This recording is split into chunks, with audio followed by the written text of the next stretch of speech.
Build compelling real-time apps quickly and scale them globally with the PubNub real-time network. Only PubNub delivers the core building blocks needed for any real-time application. Find out for yourself by signing up for free today. Visit pubnub.com. Welcome to This Week in Location-Based Marketing, the most trusted podcast dedicated to the new business of location.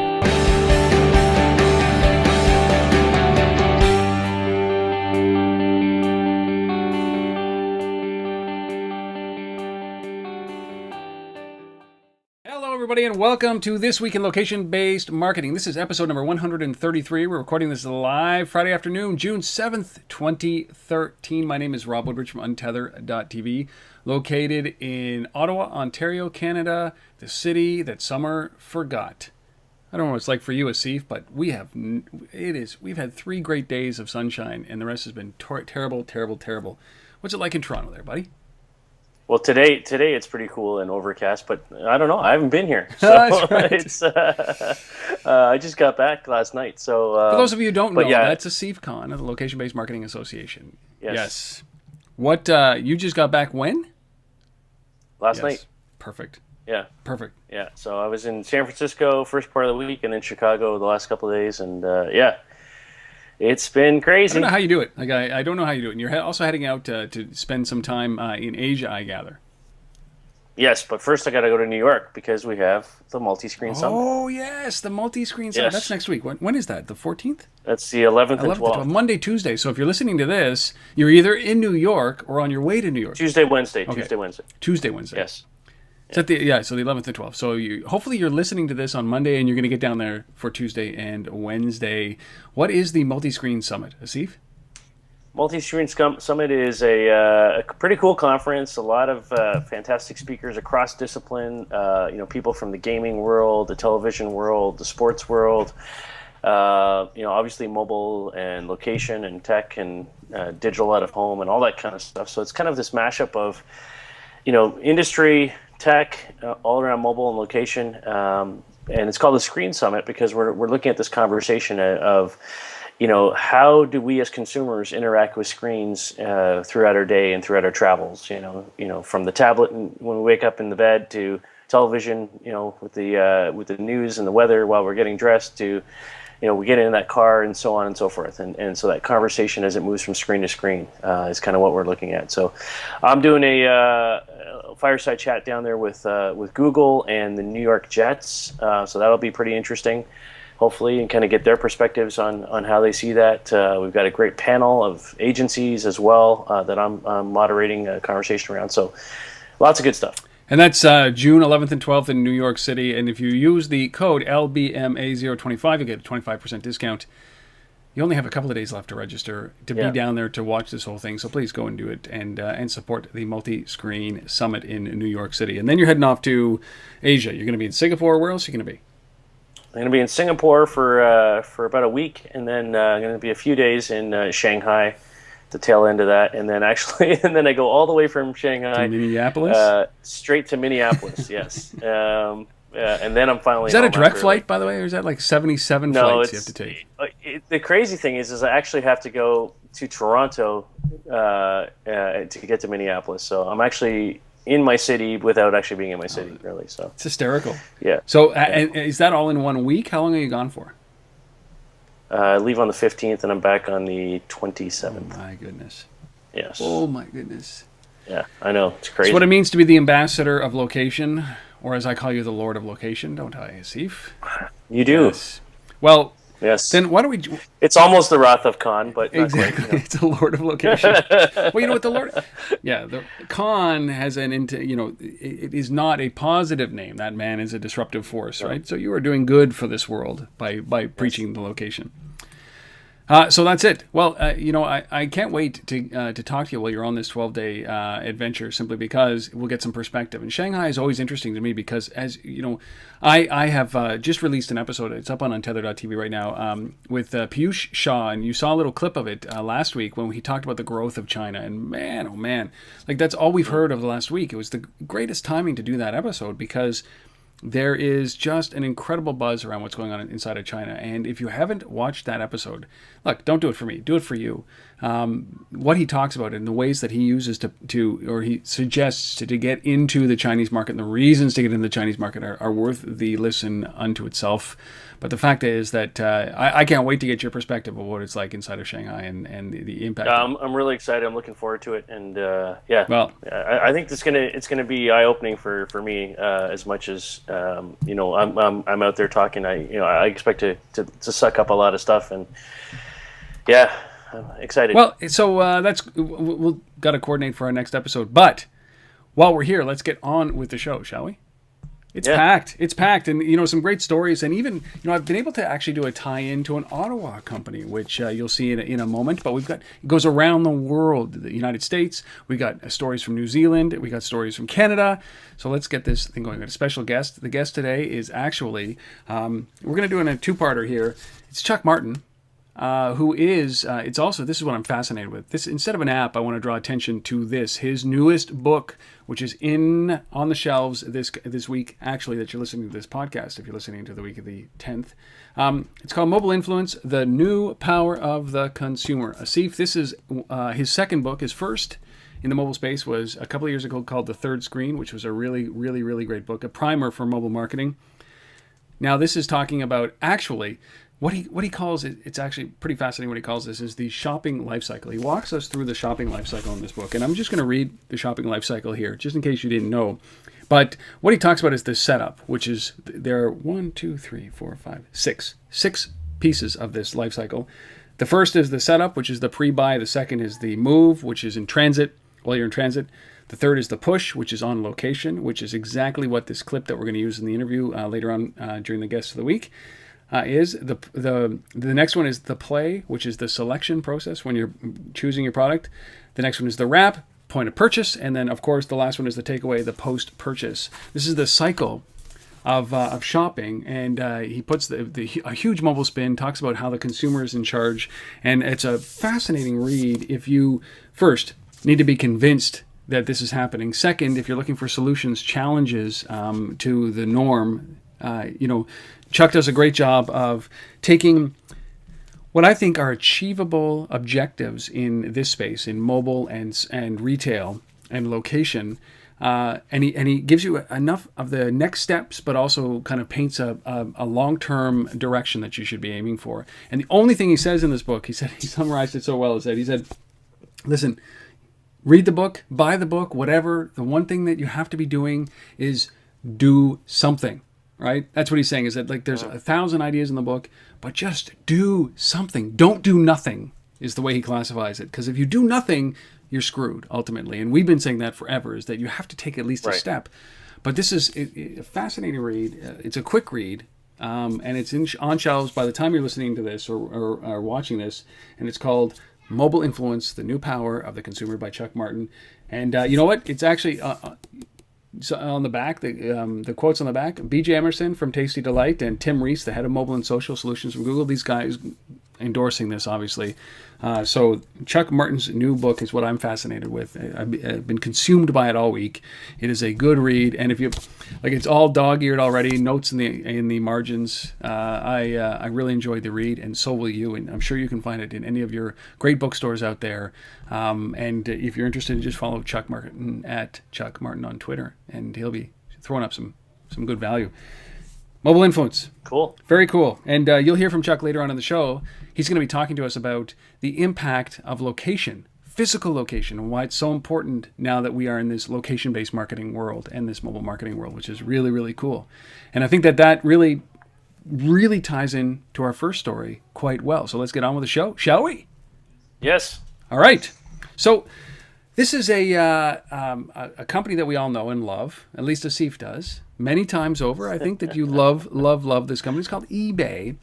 And eBay's launching this is a touch screen shoppable window in empty stores in the Lower East Side and Soho in New York City. And these are stores that are going to be live in June and July. And when you buy something from these touch screens, right? So there's touch screens. When you buy some of these touch screens, which I think is really amazing, is that they will be delivered within an hour. So these are pop-up stores with a semi-permanent space in empty store windows, which I think is really cool. Yeah, I mean, using unused space like that, I think just it is a great way to kind of bring some life to to neighborhoods like this, where there's just all these vacancies and these buildings that are just sitting there doing nothing, in many cases. So I love that. I think the use of the digital screen technology in this context and that kind of 1 hour delivery is interesting. Yeah. In some respects, it's like, do I really want it in an hour, though? If I'm out on the street, buying this thing, am I able to accept it in an hour? So, hopefully there's some flexibility in that. I'm not in the Lower East Side there to check this kind of stuff out and see if it's actually working, and I haven't had a chance to talk to eBay about it. But as a concept, using that space in that way, putting digital screens on the walls, and letting people buy from this catalog. There's about 30 items in the catalog that's available here. I think this makes sense. I think what would be interesting is, and this is one of the things that we're seeing trending. We talked about this on the last few episodes. Can eBay do something with this that also has a charitable component to it to kind of bring some, especially in areas of a city like that where it's a bit downtrodden, businesses have left the district. We're bringing some digital life to it in this context, but can we bring some some help as well to the residents that are maybe on the streets around there and other things? That might be a component to think about in parallel to this. And I think that the Ottawa tie into this, which first of all, the fact that they're doing this in store windows like this that are empty, we've talked about this. I think on and off over the last 2 years that we've been doing this, is that this windows become the usable store, the usable space, and you don't need the inventory because you can always just, as they're doing, courier to you within an hour. But there's an Ottawa company. I don't know that many people know that Shopify, which is, I think, one of the top 5 e-commerce providers. They provide the software, the software to create stores. They have over 50,000 stores on their platform, and they're doing about $1.5 billion in transactions in those stores. It's pretty amazing. But they're an Ottawa company here, and they're doing something that is very similar. But they're doing it in real life, which is so fascinating. They have taken over an empty store in the tourist area called the Byward Market here in the city, and they've invited 5 of their e-tailers. So these are people that have only e-stores. So these are just online businesses, right? So these are guys that sell hammocks online. These are guys that sell homemade products online and candles and clothes. These are homemade clothes, but they're just their e-tailers. And they've invited them from across the country in Canada and brought them to this one location. It was an empty store on one of the busiest streets in the Byward Market. And they're setting up a shop, a 2-day shop in real life. They call it Popify. We've invited 8 local retailers, all of whom are on Shopify, into a physical storefront. Many of these retailers have never sold in a physical location before. It's an experiment in retail, and we're calling it Popify.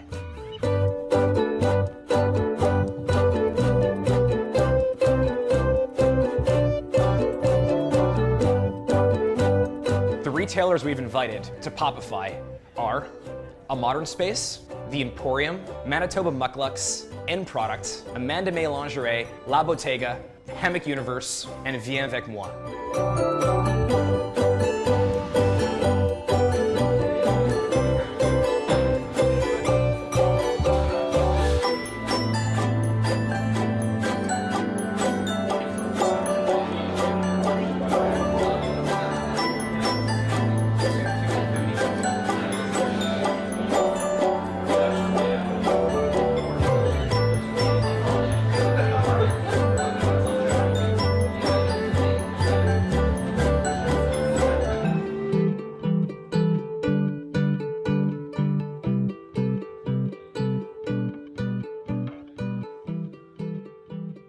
And it's going on just for 2 days, and it's going to be a fascinating watch to see all of these different 5 companies come into one store.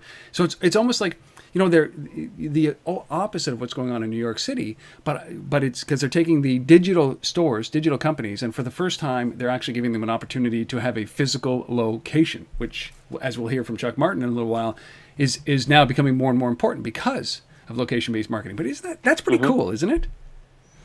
Yeah, I mean, and you're going to see, your favorite company, Amazon, start to move into this thing too, in terms of physical locations, selling groceries and all that kind of stuff is going to happen. So I completely agree. I think it's that blend between the e-commerce world and the physical bricks and mortar world. Those things are coming closer and closer together. And part of what I did this past week was spend some time with a company called ShopperTrack that we're involved with. ShopperTrack is probably one of the biggest indoor location analytics companies that's been around for a long time, but not location analytics like we've been talking about, using indoor positioning like Wi-Fi and Bluetooth. I'm talking more traditional stuff with cameras, and things like that. That's been their business for a long, long time, and they're the sort of the market leader in that space. And we were talking about the future of this, but one of the key messages that I heard out of that was from the retailers, and the room was full of retailers, was they want the level of analytics that they have in the e-commerce world. All that tracking that you have in e-commerce and all that purchase history and all that stuff that you have that Amazon has perfected. They want the same thing in the bricks and mortar world, right? And so it's how do you take those lessons learned from the e-commerce and push it into physical bricks and mortar and pop-up? And I think that as much as we want those analytics, we also want the ability to kind of bring the store to reality, right? And 1 hour, whether it's 1 hour delivery like eBay's doing here, or what it is, it's there's a lot of synergy here. And the interesting thing is even within some of these big retailers, like a Walmart, for example, historically the people who run store operations do not talk to or even sit in the same room as the people who run their e-commerce website. Like, those are digital people. Those are, push them aside. We don't need those guys. And we're like, we're all about, traffic and customer service and all this other stuff over here. And they're totally different. But now those things are coming closer and closer together. It's kind of crazy to think that those guys don't at least talk. And we'll see that, in the resource of the week, this Business Insider intelligence report that talks about location-based marketing, they talk about location as the new shopping cookie, right? Which is what they're trying to get to with e-commerce in the digital realm. And I think that it's true. Yeah. You don't get as much data, but you end up at least having a semblance or an understanding of who your customer is and where they are and where they've been. So it's evolving, but you see the difference between what eBay is trying to do, which is enable commerce everywhere in pop-up stores and screens and kiosks everywhere, and I think it's very, very, very cool. And what Shopify is trying to do is help the digital guys understand. As Harley Finkelstein, who is the chief platform officer, good guy, love Harley, good friend at Shopify. He calls this this is the future of retail. It's that hybrid, digital and in real life. And so I'm a big fan of that marriage. I also like the efficiencies, though, of just being an e-company. But every once in a while, it's interesting to test the waters. And what Shopify does here is allow you to test the waters. And what eBay is doing is allow you to test the waters on the digital side for physical products. So very, very cool. And this is evolving as we talk about it, but it's evolving at a pace with some of the big names that are getting involved in this. So we got Amazon, we got eBay, and if you're talking about enablement, a company like Shopify. So pretty cool, and that's an Ottawa company. Don't you forget that. Not eBay. There you go. Shopify. So that's nice. Yeah, eBay, Shopify, pop-up stores, physical stores, digital stores. Man, let's talk about some art. How's that? Let's talk about some art. So. Obviously, the next story is one I'm really excited about because it's an LBMA initiated project. So, the quick backstory on this is the LBMA plus L'Oreal's Lancome division, a company called Crowd Optic that we've talked about on here before, which is one of our augmented reality member companies in San Francisco, and Kundari, which is a local agency, creative agency here in Toronto, that all came together. This is at the core of what the LBMA is all about, which is, looking at our members, pairing up brands and agencies and technology companies to achieve great things. And hopefully we've achieved something great. We'll know in a couple of weeks, but this coming weekend, this Friday is the kickoff. Friday the 14th of June, here in Toronto, of a 10-day basically festival called Luminato, which is an art festival. L'Oreal's the title sponsor of this festival, and it's been going for I think 13 years now. So it's well known in the city. People come from all over the place to see this art, and it's digital art, it's outdoor art, it's a whole mixture of things. And L'Oreal's the title sponsor, and they kind of approached us at the LBMA and said, "Look, we love all that stuff that you guys are doing in Korea and this market and that market, and the stuff you did with the shadow QR codes and using the sunlight.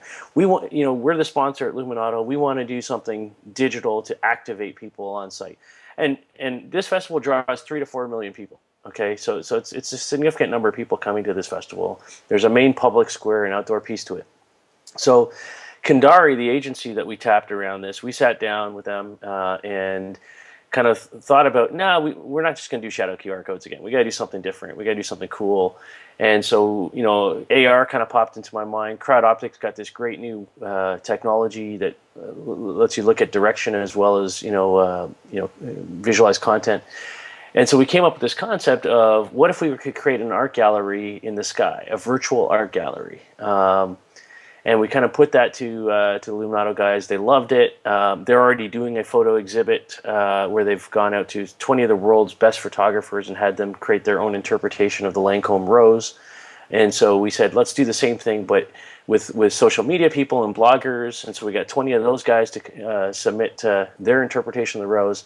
And their photos, so to speak, there's 20 photos in this gallery, are going to be only visible if you're at Luminato. You download this Crowd Optic powered app, and you hold up your phone and you just stand around and you rotate in a 360-degree view, and you're going to see these images pop up, and then you can share them on Facebook and Twitter and Pinterest and all this kind of stuff.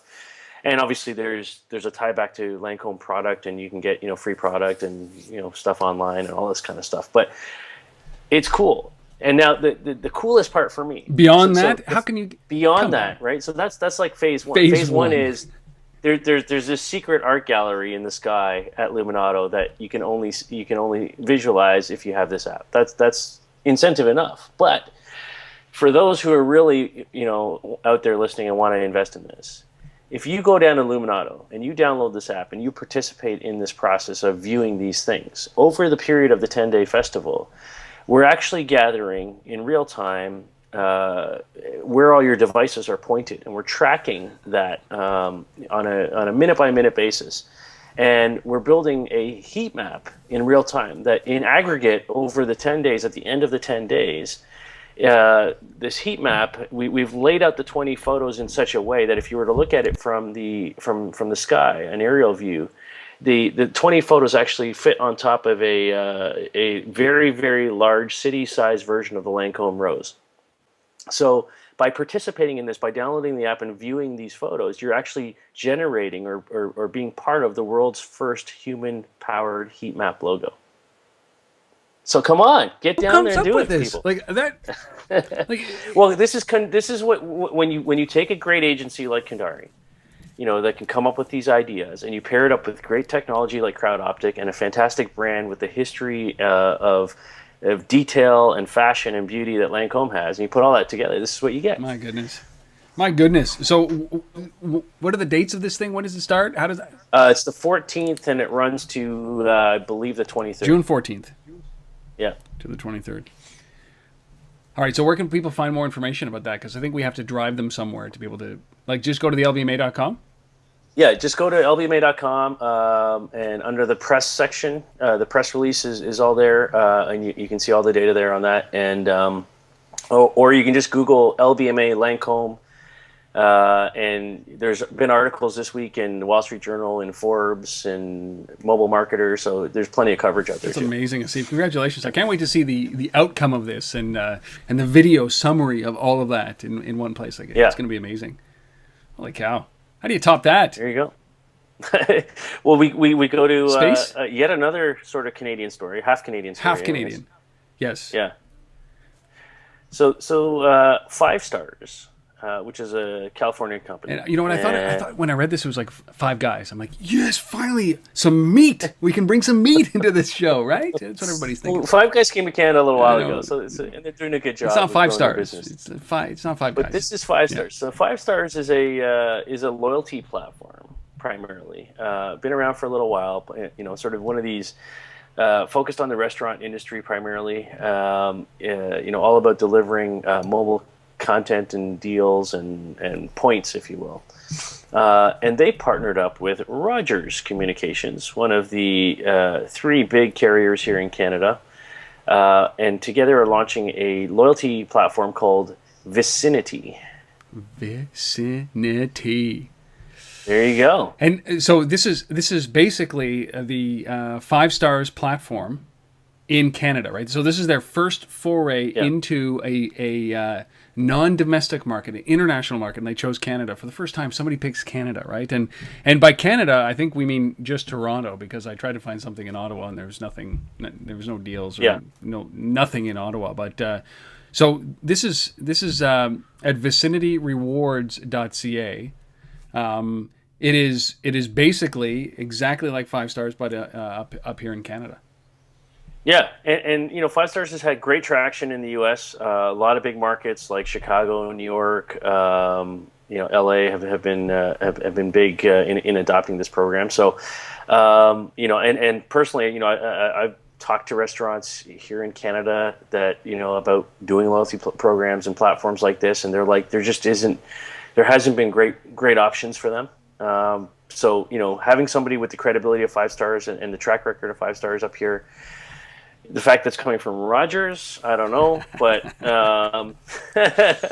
we'll see what happens, right? It's interesting because Rogers is I think it is the largest cellular carrier in Canada, isn't it? By quite a distance, and I love reading the articles about FiveStars and their executives talking about, when Rogers approached us. And for those of you who know Rogers doesn't approach just anybody. It's a huge company. It's a huge media company. They own TV channels, magazines. They own radio stations everywhere, and they own obviously internet and cell phones. And they don't just approach a lot of people, but the way that I was reading these articles, very fascinating to hear these guys from FiveStars saying, when Rogers reached out to us to bring our service up to Canada, we contemplated, we thought about it. They were like, I don't know how many companies Rogers approaches, but these guys seem very lackadaisical about a carrier the size of Rogers coming up to them. But I guess when you have AT&T in your backyard, Rogers is small. Well, and I think the interesting thing for me in this is exactly that. Rogers approaching them. How many Canadian startups, here in Toronto or in Ottawa or in Vancouver or in Waterloo or wherever, are sitting here reading this story going, we have one of those.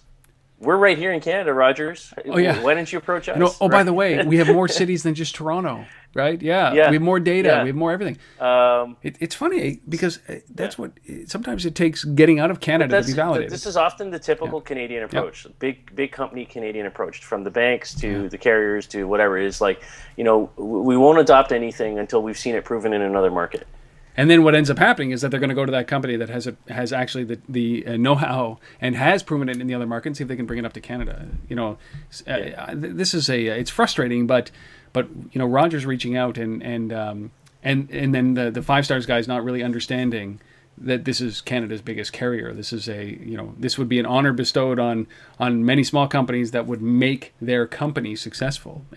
It's interesting. But if you're interested, you can go to vicinityrewards.ca. If you're in Toronto, that's all I can say is that I tried Ottawa, and the results was that I got the Stone Corner about 417 kilometers away. That's the closest thing that will offer me any kind of loyalty or rewards. And I appreciate the loyalties, but that's a distance that I'm not willing to travel. I'm just going to put that out there. By the way, the Stone Corner is just around the corner from my house. So. There you go. So go there on my behalf, because it's not going to get me there. It's too great a distance for me to flow. So that's vicinityrewards.ca if you happen to be interested in that. And interesting that Rogers is getting into that play, partnering rather than building. That's not like them. All right, let's take a break here from our stories. I want to reintroduce you to this man. Here he is, right on the back cover. Chuck Martin, author extraordinaire, speaker extraordinaire. His new book is called Mobile Influence, The New Power of the Consumer. It comes out this week. And I had an opportunity to sit down with him just yesterday, which is Thursday. We're recording this Friday. To talk about the new book, to talk about much more. We spoke for an hour and 15 minutes about things like Google Glass and technology. And that interview will be up this week as well, obviously. But a piece of this, he's got a chapter, as we mentioned, it's on location. And what he talks about in location, and I'll get it for you here, is that the new value of brick and mortar. And I thought, oh man, I got to ask him that question. I said, what is so important about brick and mortar now? Because we spent a decade, the e-decade, with e-tailers and e-commerce and companies like Shopify, kind of getting away. We were talking about the death of the store, the death of the location, and all of a sudden he's saying, no. Look, bricks and mortar, very important as a result of mobile and as a result of location-based marketing. So this is his interpretation of why location, bricks and mortar is so important and what has caused that. So here, Chuck Martin, the author of Mobile Influence. This retail landscape, what does it do to this? So this process that we've discussed, where you're always in decision mode and you're always under influence. You can always be influenced. What does this do to the retail location? Does it shrink it? Does it move it? How does this work? Well, if you look at some examples, Staples, I'm sure you know Staples. Sure. What they did, this is a very small thing, but very effective. They're very tightly linked their case study in my book, by the way. So that's why I know all this. I've been to their development lab in Cambridge and where their innovation lab. So I know the people who are doing their newer stuff that's coming. But what they do is they've tied the rewards program into the app very tightly, so that when you're in the store, you redeem your coupons from your phone. And it's automatic. You simply hold your phone up. They either take the numbers or scan it. But if you're in a Staples and you're away from home, and you want to get I need an ink cartridge while I'm here for my printer, because we still print even though we're all digital. We just print faster. So you're in there and you need a cartridge. You think, I don't know what my printer is. I'm like at my house, I've got them in various rooms around the house, and I simply open my app and it shows me my purchase history, and I can see that's the one that I bought last time, and then I scan the barcode of the product and I match the price, because they now will match prices of online stores. So I can't remember having bought something at Staples where I didn't scan the price. I just can't remember. No. And now they will tell you, we have free Wi-Fi here, by the way, if you're having a problem with scanning. So they're training their salespeople to understand. And even the new people, I sometimes have to break them in, and I say, I'll say, this is the price. So what's that? I said, you guys price match. She said, we do? I said, yes, you do. It says it right behind you. Look behind you. It says right there. Yeah. Ask any manager, they'll tell you. Well, I mean, but that's got to. I mean, I always feel for retail, right? Because and it is the name of this, right? You say the new power of the consumer, right? We talked about this, and I've seen you speak about this many times, and write about this many times. Is that pendulum shifted from the stores owning the consumer, right? So that if you're in there, you're buying this TV, and that's the price you're paying. And then kind of Best Buy and Future Shop, they started this, and Radio Shack started this price matching guarantee, right? Is that if you find it anywhere else, we're going to match that price regardless. It started with sales, and then it started, in the next 30 days, if you find anything, we'll match it. Now it's like any coupon, we'll take it. Any price, we'll match it. We'll take it, whatever it is. And do you know how many people know about that? I'm going to assume not many. Yes. Do. Okay. That's good. That 10%, right? Yes, that's probably been around the 8%. Because when you think about behavior, the majority of people don't know, before mobile, don't know that the stores will match a price. So they don't know that to start with. And now the idea that you say, not only will they match a price, if you scan it with your phone, which they don't know what that means, and then use something to show the price in another store, they don't know what that means. Any other store. Then you show that to the cashier, they don't know what that means, that they'll match the price. They just, forget it. I'll just go pay for whatever this thing costs, or I'll wait till it's on sale. Crazy. Because they're trained to, well, it's not on sale, I'm not going to buy it. Well, it may not be on sale, but you can get it cheaper than when it's on sale if you buy it right now. But they don't MSRP know. is dead, right? Like there's no such thing as the price you pay. I mean, when we were in India, when I was in India in the early 90s, I mean, it's the barter system is that they name a price, I name a price, they name a price, I name a price, and somewhere along the lower end of the price that I named, I'm going to buy it. And it's a good deal for both of us, right? We walk away satisfied. But I mean, I've been in like Future Shop here in Canada could be right next to a Best Buy, and like literally, and I'll go into the Future Shop and I'll find the product that I want. I'll take a picture of the price, and then I'll walk outside, walk next door, and I'll walk into a Best Buy and I'll go and find that product, and it's always cheaper over here, right? It's like, and they're the same inventory, the same management, but it drives me crazy that and I think that it's almost done. I believe disingenuously. So it's like I'll never shop over there again because they're the expensive one, and they don't understand the power that I have right here. Yeah. Well, another way to look at this is the non 10%, the non-power user who's paying retail. They're subsidizing the mobile deals for all of us. So thank you. Maybe it's good that it stays at 10% because the 10% are going to do better and better and better all the time. And that's the reality of what's going to drive the 10% to go up is they're going to word of mouth. You're going to be saying, gee, I got that TV for $400 less than that. Really? How? I just scanned it. What does that mean? Now then they're going to know what scanning means. And then I would say nothing. You're my tax. Like Ladies and gentlemen, Chuck Martin, the author of Mobile Influence: The New Power of the Consumer, available this week. Go and buy it. And if you want, if you're on the fence about it and you want some free content that you can absorb some of the logic and the intelligence of Chuck Martin, you can just look for the episode that's coming up this week on Untether.tv, and it's a long one because we talk about everything from Google Glass all the way down to his book and everything in between, and some of the trends that he's seeing on a global scale around the world based on his interviews. I think they did 30 or 35 interviews to distill it into 200 pages. So well worth the read, well worth the buy. Mobile Influence: The New Power of the Consumer by Chuck Martin. Thanks, Chuck, for coming on this show and also for the long episode that we recorded on Untether.tv. All right.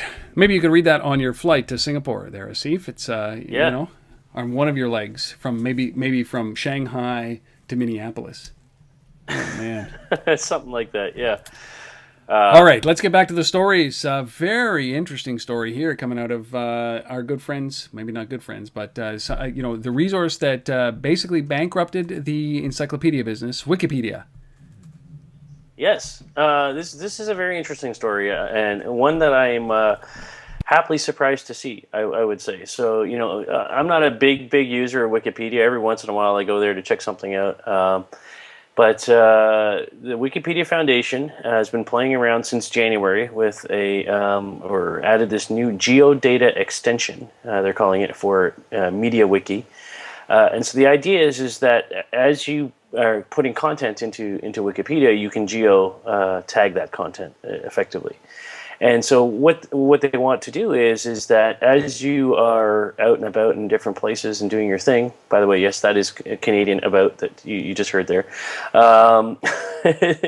They want you to be able to find more information about the things that are near you, and they want to use this as an incentive for ultimately driving you to create and input more content. So, photos and to edit the contributions that are there, which is how Wikipedia works in the first place. So for me, this is both bringing the content, and delivering it in context based on where people are in their location, as well as a tool for them to gather more information and make Wikipedia a little more credible and a little bit more in the mind of the everyday consumer. So I like both aspects of this. I think this is a good play for these guys. And as you've been talking, I've been showing you photos and historical monuments around my neighborhood based on exactly where my location is, and I think that this is a long time coming. We've always talked about contextual information. I don't use Wikipedia. I got to tell you, every once in a while I land on Wikipedia, and it's great for historical, anecdotal information. But now maybe, who knows? Could it be the place that I go to when I'm in a new city to see what's around me? Could it be the place that I use for a walking tour of a city or a historical monument?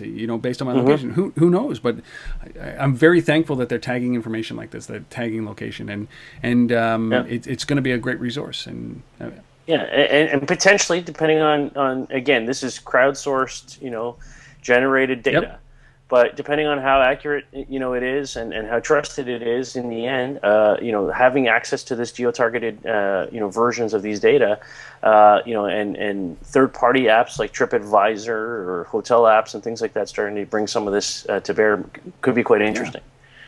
Yeah. Well, that's very cool. So I think that I'll include a link in the show notes if you're listening to this or watching this, where you can actually click through to see it. But I think if you just go to wikipedia.org and you /wiki/special:/nearby, you'll be prompted to ask. They'll be asking you for your location, and you give it the permission, and then you'll start to see things around you. And I think that's pretty fascinating. Very cool. It shows you content is relevant. Location is relevant in anything, especially content. I think the newspaper should get into this very quickly as well. That's a different story. All right. So there's our fifth story. There's a company, Ogilvy in Paris. They want to make you smarter. So they're putting up roadblocks to Wi-Fi. So what they've done is they've created these hotspots in places in Paris that normally don't have hotspots. Very hard to get connectivity, very hard to get internet. And they have opened up free Wi-Fi. But in order to get online, you have to play Scrabble. And so they give you 6 letters, and they say, okay, now play those letters, form those letters into a word, and if the word that you have, the higher the point value for the word, the more time you get in Wi-Fi. And on first blush, I thought, wow, that's pretty cool. But then, as I thought this through, I'll play the video right now, and we'll come back and talk about it. But as I thought this through, it was a challenge for me. But watch this. We'll be right back. Incredible things, smartphones. They connect countries, buy things, organize lives, entertain us with hundreds of games. But the more we use them, the more we're forgetting how to spell. That's why we created Scrabble Wi-Fi, a playful way to turn words into passwords. Scrabble placed free Wi-Fi hotspots in places where you can't get an internet connection. But to get online, you had to prove your spelling skills. Select the Scrabble network. Create any word using up to 7 letters. Play it. The score from the word is converted into free Wi-Fi minutes. And the higher your score, the longer the connection.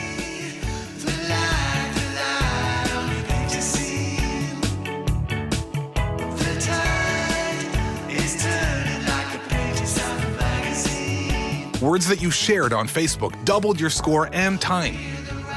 In just 2 weeks, people played more than 6,000 words. That could fill 306 Scrabble boards. We gave away over 110,000 minutes of free Wi-Fi, showing that words can unlock a world of fun. Scrabble, bringing letters and people together. So there you see, they've got this idea, seems logical. They want to make you smarter because we are all now texting in 3-letter LOLs and OMGs. So they do this challenge, but then they started saying, the higher the points you got, the more minutes you got. So if you got an 18-point word, you got 18 minutes. And boy, would that ever just piss me off. If every 18 minutes I had to, come up with a better word in order to get Wi-Fi. It's like, no, I just need to get this done. I need to post this article. I need to do this. But, I think the concept is interesting. But the approach, the branded approach for Scrabble, great. But maybe just a little bit longer of time. Don't give me a point, a minute a point is ultimately what I think. But what do you think of this? Yeah, I kind of agree with the sentiment of a minute per point. It probably should just be just get this word and you get your 15 minutes or you get your 30 minutes or whatever it is. I don't know if it should be really based on point score, but I applaud the notion of driving people to learn how to spell. Yes, exactly. let's get, yeah. I mean, it's cool. It makes sense. And I think that the gaming aspect of this, the fun aspect of this. I mean, people play Scrabble. I mean, look at the Facebook games that based on this. I mean, people like Scrabble. I mean, everybody likes Scrabble. Who doesn't like Scrabble growing up, right? You didn't like Scrabble, Rob? Come on. You were a Risk guy. I was a Risk guy, 100%. Not a Scrabble guy, a Risk guy. I needed conflict in my life. I didn't need to spell it. I needed to have it. But I think that this is it's a very unique branding experience that only Scrabble offers, right? I think that that's one of the coolest things. It's a good passcode. But man, if I had to do this consistently, it would drive me up the wall. Like, think about it. If you're in Starbucks and you need Wi-Fi and you're like, hey, they give you 6 letters and you have to come up with it every 18 minutes, it would be brutal. All right, our last story. This is from New Zealand. How would you like to be the DJ of your local grocery store? Personally, I think this is cool. Yep. I mean, you and I are sitting here, and on all the in-between moments here, you're humming tunes in your head. I've always got a tune in my head, all the time too. So, music's important. Music, has an effect on people's moods. It has an effect on what they're buying. We've seen lots of great projects. We've been involved with some projects at the LBMA that around this. Overall, I like this. I've got some challenges with the way it's implemented, but I like this project. So this is coming from a company called Pack and Save, PAK''N''Save. This is in New Zealand, the supermarket chain down there. They've got several terminals, touchscreen kiosks or terminals, if you will, that they refer to them as. 3,500 songs in the database, including tracks from local New Zealand bands that people would know, as well as people like Madonna and Oasis. And I love how they classify that, Steve, that they said that, and big name acts like the Eurythmics. Yeah. Madonna. Well, they were big in and the Oasis. 80s. I'm like, well, yeah, this is great. Like, maybe New Zealand is now finding out about the Eurythmics, right? Because most of the people listening to this are like the Who's, the What's, like Annie Lennox and Dave Stewart. Those guys were huge in the 80s. Yeah. I love that. Well, but anyways, big name acts, like the Eurythmics. Yeah. So there's plenty of research. The psychologists, there's tons and tons of research that shows that, music affects our mood and are wanting to spend more in that context. That's why the whole music industry exists. The regular music over the speaker system in stores. It has some impact. Unconscious to us in most cases, but it has some impact. So now they're saying, hey, like, if you can go into the store, you can choose your own track from one of these kiosk things and hear the music you want while you're shopping. You're going to spend more. They tracked 774 shoppers and asked them if they made unplanned purchases, and they found that the impulsive buyer spent an average of $32.89 more when the music was playing. Really? Yeah. So that's interesting, right? I mean, this is over in 3 stores only, right? That they did this. Yeah. In 3 stores have been running this test. And there's all kinds of other things. I mean, music is one. Free Wi-Fi is another incentive. Maybe you don't have to jump through Scrabble hoops to get it, but there's different ways to do this. There's a company called Rockbot that we've been working with. A while back, we talked about them probably a year ago now. And they've got a smartphone version of this for exact retail same stores. concept. Yeah. Retail stores like the Gap. So this, where this is 3,500 songs in a database that you go up to a kiosk and you choose from, like a jukebox, if you will. The Rockbot app is you pick a song from your own iTunes library and you push it through the smartphone app into the in-store audio system over the network, so over the wireless network. So that's interesting because you have to be there physically in order for that song to play, and if you leave, you don't hear your song.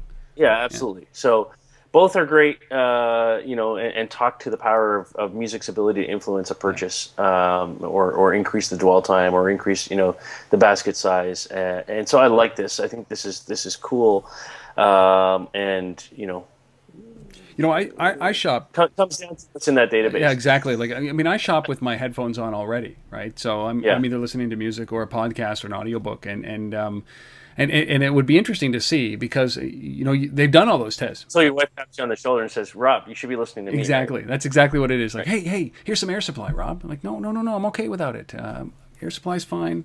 You know, such huge bands like Air Supply and the Eurythmics and Madonna and Oasis.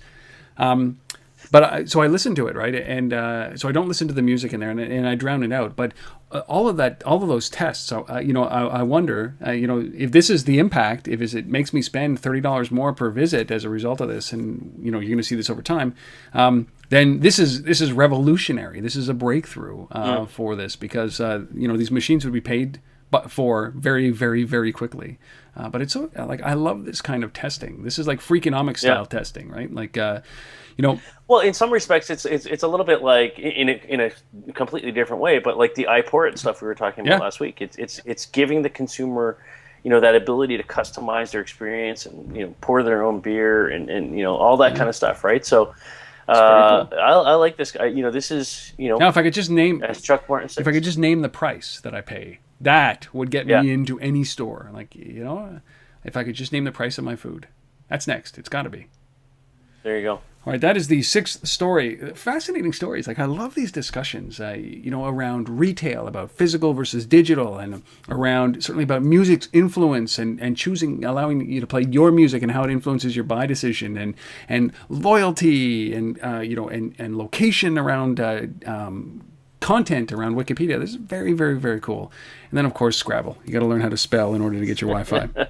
I tell you, though, Rob, like it is a challenge every week to decide what these 6 stories are. Like, you know, because there's like 20 or 30 things that I could talk about, literally. You know, and as I go through this, you know, I try to be, you know, make sure we got stuff from all over the world. Make sure we got, you know, we're talking about some payments and some location and some loyalty and some this, and like it's covers like, it all. There's a lot of stuff. There's a lot of stuff going on out there, right? There's another story we'll talk about next week with Walmart doing shoppable windows almost right here in Toronto, and that's going to be interesting. I mean, there's all kinds of crazy stuff going on. But you know what I like about it is that we have these 6, the framework of the 6 stories, but then we can bring in those other experiences that allow us to kind of, you know, amplify that story. So the Shopify story wasn't on the agenda, but it just so happens that today Shopify and tomorrow Shopify were doing these things in Ottawa, and it's very relevant.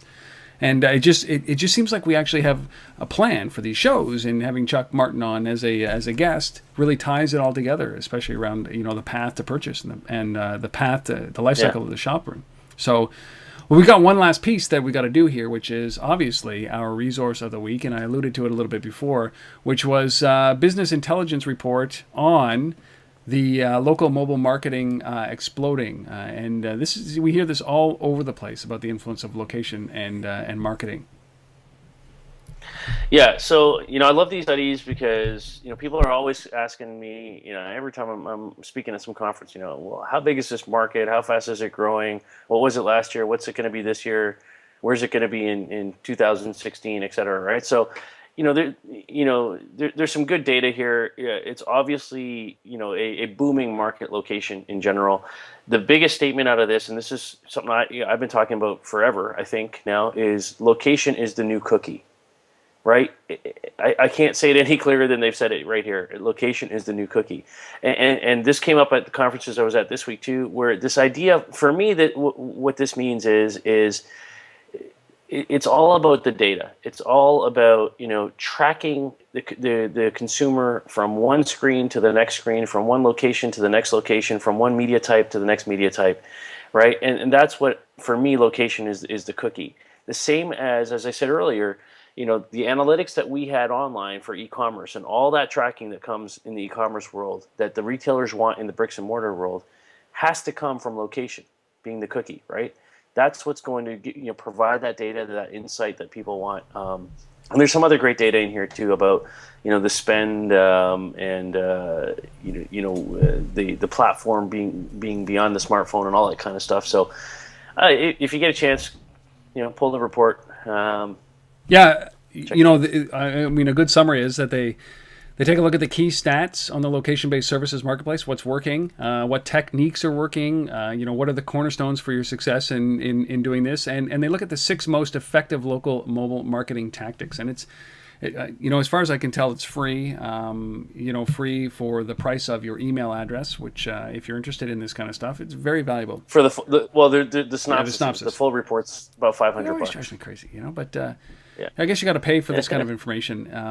The gist of this is exactly the fact that we have been talking about for 2 years on this podcast, is that this is important. And, you can save yourself the $500 by just listening to a bunch of our episodes. Just subscribing to this episode will save you $500 simply because we talk about these numbers. We bring these numbers, we surface them. And I guess the only thing we haven't done is identify the 6 most effective local mobile marketing tactics. And maybe we should do that. And, we could do that. If you're interested in that, you should reach out to us, robin@tether.tv or sif@lbma.com. And that's the resource of the week. And and there's so many great companies that we're talking about on here, and great people listening to this now every week. And we want to again thank people for their feedback and for their comments and their tweets and all that kind of stuff. And if you think this is a valuable resource, we'd love to have you on the show. We'd love to have you sponsor the show. There's a great audience here that watches this thing every week, and Rob and I, other than you giving us that 5-star rating that we keep asking for in iTunes, come on the show, sponsor the show, throw us a few bucks, and we'll run your ads on this thing, and we're happy to do it. So. More than a few, It used to be our mothers. Now there's about 4,500 people that hit play on this podcast each and every week. It's a pretty astounding number. We're overwhelmed all the time. And if you're one of those people that have that need to speak, we would love to hear from you. Reach out. There's an easy way to do it. Go to untether.tv/talk. Leave a voicemail. Leave an opinion. Promote your product. We'll play it here. Ask us a question. I mean, that would be the best thing you could do. If you have a question about something that we've talked about, or if you have a question about the industry, hey, we're going to give you some free advice. Reach out, untether.tv/talk. Ask us a question. How's that? That's the challenge for you this week. There you go. And we will play it here and we will answer it.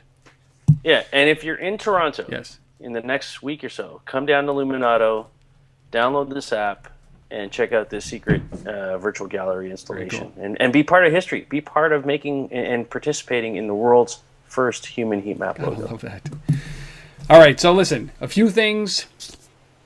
Multiscreen Summit in New York City. If you want to attend and you want a good discount, LBMA 025 is 25% off the price. That is this week as well.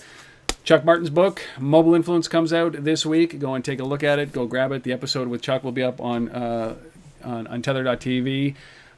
Head to Toronto to participate in this initiative with Lancome and the LBMA. And we are going to try to coordinate a SIF. Where are you going to be next week when we try to do this? Are you going to be in Singapore or Shanghai? Singapore. So we will get a SIF's take on the location-based marketing in Singapore when we connect somehow next week. But until then, thank you for watching, everybody. We'll see you next time on This Week in Location-Based Marketing. A SIF. I say this every week, but I mean it even more now. Safe travels, my friend. Thanks, bud. And we'll see you next week. See you later, everybody.